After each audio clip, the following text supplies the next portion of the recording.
What is up, people of the extranet? Tyler here with Random Automotive. Today I'm going to show you a quick trick to see if it works. So I'm working on a 2000 Mazda B3000 or Ford Ranger, and my oil pressure gauge somehow has fallen below the peg. And when I turn the vehicle on, or the key on, it just hits the peg. So I can't ever get a accurate reading, if you call it. It's a dummy switch anyway. So I want to try something. So this is basically the driver of an old speaker that I've cut out. Strong magnet on the back of here. With the key off, I want to see if I can get that needle to spin around. Oh, you saw it move already a little bit. I wonder see if I could just get it in there enough to where it would spin all the way around. Do this without scratching everything up. You can also see holding it up here is influencing the needle just a little bit. So I'm just trying to see if I can move this around enough to get it to go all the way around. So it looks like the further back I go, the more I can get it to go.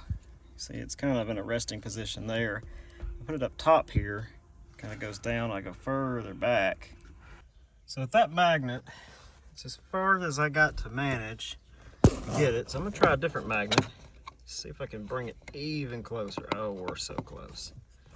So close. Alright, so I shifted the magnet up top to the right, and there we go. Alright, so it spun completely around. Now, let's see, we're in park. Let's see if this works. What about that for a life hack? So you see how it was kind of jumpy. It's usually a sign that the gauge has gone bad. So what happened one day, the pressure probably got erratic. These Fords, it's not really or it's not really an accurate reading if you rev the engine.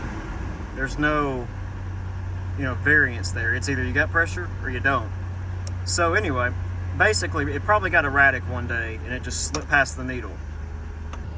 So anyways, guys, I hope you enjoyed this video. If it helped you at all, be sure to give it a thumbs up. Subscribe to the channel. It does help a lot. Get us some more content out and things like that. So until next time, we'll catch you in the next one.